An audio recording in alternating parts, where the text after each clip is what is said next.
শহীদ ওসমান হাদির ইনকিলাব মঞ্চ কোনোদিন ক্ষমতার কাছে নিজেকে বর্গা দিবে না। ক্ষমতায় যে নয়, ক্ষমতা পরিবর্তন করার জন্য আমরা এখানে দাঁড়িয়েছি। গতকাল থেকে আপনারা দেখেছেন যে বিভিন্নভাবে ইনকিলাব মঞ্চ যাতে ঢাকা ৮ আসনে ইলেকশন করে, এই জন্য আপনারা আমাদেরকে বলেছেন। আপনাদেরকে একটা কথা বলি, শহীদ ওসমান হাদির কথাগুলো তো আপনারা শুনেছেন। শহীদ ওসমান হাদি সবসময় একটা কথা বলতেন যে আমার কাছে নির্বাচন করা হচ্ছে ৫ নাম্বার গুরুত্বপূর্ণ কাজ, যদি আমার কাছে ৫টা কাজ থাকে।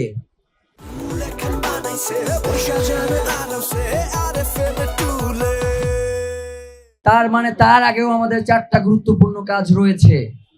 এবং শহীদ ওসমান হাদি ইনকিলাব মঞ্চ থেকে এই নির্বাচনে অংশগ্রহণ করে নাই। ইনকিলাব মঞ্চ হচ্ছে একটি সাংস্কৃতিক সংগঠন, তার সাথে তিনি পলিটিক্যাল প্রেসার গ্রুপ হিসেবে কাজ করেছেন। এবং আমরা যারা ইনকিলাব মঞ্চে আছি, আমরাও পলিটিক্যাল প্রেসার গ্রুপ হিসেবেই কাজ করেছি। এবং একটি সাংস্কৃতিক আন্দোলন যাতে সামনে নিয়ে যাওয়া যায়, ইনকিলাব মঞ্চ, আমরা সেই কাজটাই আগামী দিনেও করতে চাই। এখন ঢাকা ৮-এ বলতে পারেন যে ভাই আপনি তো সদস্য সচিব ছিলেন, আপনাকেও তো ঢাকা ৮-এ আমরা দেখেছি ওসমান হাদির সাথে সাথে। ভাইরা, ইনকিলাব মঞ্চের বয়স হয়েছে আজকে ১.৫ বছর। ওসমান হাদিকে আমি চিনি না, ওসমান হাদির সাথে আমার চলাফেরা হচ্ছে ২২ বছর। তো যার কারণে ওসমান হাদির ভাই হিসেবে একজন স্বতন্ত্র প্রার্থী, তার পক্ষে আমি দাঁড়িয়েছি। ইনকিলাব মঞ্চের হয়ে আমি তার কাছে যাই নাই। এবং আপনারা দেখবেন পুরো ৫০ জন বা ৬০ জনের একটা টিম, এর মধ্যে সর্বোচ্চ ৫ থেকে ৬ জন যারা ছিল ইনকিলাব মঞ্চের সাথেও কাজ করে এবং ঢাকা ৮-এও কাজ করেছে। বাকি ৪৫ জন তারা কেউ কোনোদিন ইনকিলাব মঞ্চে কাজ করে নাই, তারা স্বতন্ত্র প্রার্থী ওসমান হাদির জন্য ইলেকশন করেছে। আমাদের একটা কোর টিম আছে ৫১ জনের ইনকিলাব মঞ্চের, যেই কোর টিমের মধ্যে ৪ থেকে ৫ জন ছিল যাদের সাথে ব্যক্তিগত সম্পর্ক ওসমান ভাই ভালো ছিল ইনকিলাব মঞ্চের বাইরে। তারা সেই জায়গা থেকেই ঢাকা ৮ ইলেকশনের জন্য ওসমান হাদির সাথে গিয়েছে।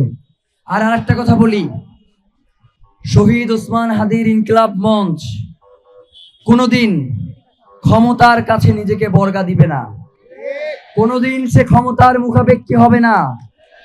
এখন আমরা যদি ঢাকা ৮-এ গিয়ে ইলেকশন করি, আমরা জানি আপনারা আমাদেরকে ভোট দিয়ে জিতে আনার জন্য যা যা করা দরকার আপনারা করবেন, কিন্তু আমরা কোনোভাবেই চাই না, এবং শহীদ ওসমান হাদিও কোনোভাবেই চাইতেন না যে যোগ্যতা ছাড়া ঢাকা ৮-এ কোনো প্রার্থী দাঁড়াক। এইটা হচ্ছে শহীদ ওসমান হাদির ইনসাফের লড়াই। আমরা যতদিন পর্যন্ত শহীদ ওসমান হাদির মতো যোগ্যতা সম্পন্ন হয়ে না উঠব, ততদিন পর্যন্ত আমরা ঢাকা ৮-এ দাঁড়াবো না। কোনো সিম্প্যাথি নিয়ে আমরা ঢাকা ৮-এ দাঁড়াইতে চাই না।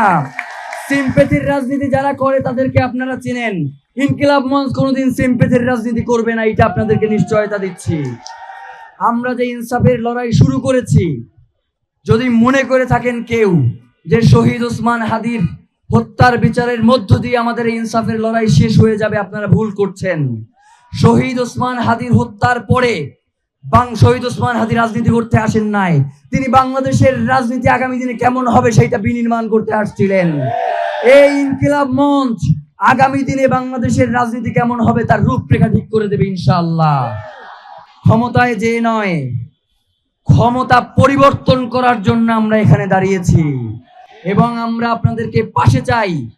শহীদ ওসমান হাদি যেই কাজ করে গেছেন, আগামী এই ইলেকশনে ১২ তারিখের ইলেকশনে যারাই ক্ষমতায় আসবেন, আপনারা দেখেছেন ইতিমধ্যেই বিভিন্ন ফেসবুক পোস্টে হাদি ভাই এইটা বলেছেন, হাদি ভাই ওইটা বলেছেন, সবাই প্রার্থী। তার মানে হাদি ভাইকে অস্বীকার করে যে ক্ষমতায় যাওয়া যাবে না সেটা তারা অলরেডি বুঝে গেছে। যার কারণে বিভিন্ন মাধ্যমে তারা হাদি ভাইকে ব্যবহার করা শুরু করে দিয়েছে। হাদি ভাইকে ব্যবহার করেন, কোনো সমস্যা নাই, কিন্তু হাদি ভাইয়ের ইনসাফের যে লড়াই, সেই লড়াইয়ের নিশ্চয়তা প্রদান করেই আপনারা প্রয়োজনে হাদি ভাইয়ের সাথে কণ্ঠস্বর মিলান। কিন্তু যদি শুধুমাত্র ব্যবসার জন্য, শুধুমাত্র ক্ষমতায় যাওয়ার জন্য যদি হাদি ভাইয়ের নাম ব্যবহার করেন, ক্ষমতায় যাইতে পারবেন না, ক্ষমতায় যাইতে পারবেন না। জনগণ শুধুমাত্র হাদি ভাইকে নিয়ে আজকে আপনি কথা বলছেন, সেই আবেগ দিয়ে আপনারে ভোট দিবে না। আপনার আগের হিসাব এবং বর্তমান হিসাব দুইটা মিলাইয়েই আপনাকে ভোট দিবে। আগে যেই হাদি ভাইকে আপনি গালি দিছেন, সেই হাদি ভাইয়ের নাম নিয়ে আপনি সংসদে যাবেন, সেইটা হইতে পারে না, সেইটা আমরা হইতে দিব না। আমরা আগামী দিনে হাদি ভাইয়ের হত্যার প্রক্রিয়া, হাদি ভাইকে যারা হত্যা করেছে সেই বিচার প্রক্রিয়া শুরু হওয়ার পর আমরা নাম ধরে ধরে বলবো কারা হাদি ভাইয়ের এই আন্দোলনকে বাধাগ্রস্ত করত। সুতরাং নব্য হাদি প্রেমী হইয়া সংসদে যাবা, এই স্বপ্ন তোমাদেরকে আমরা পূরণ হইতে দিব না।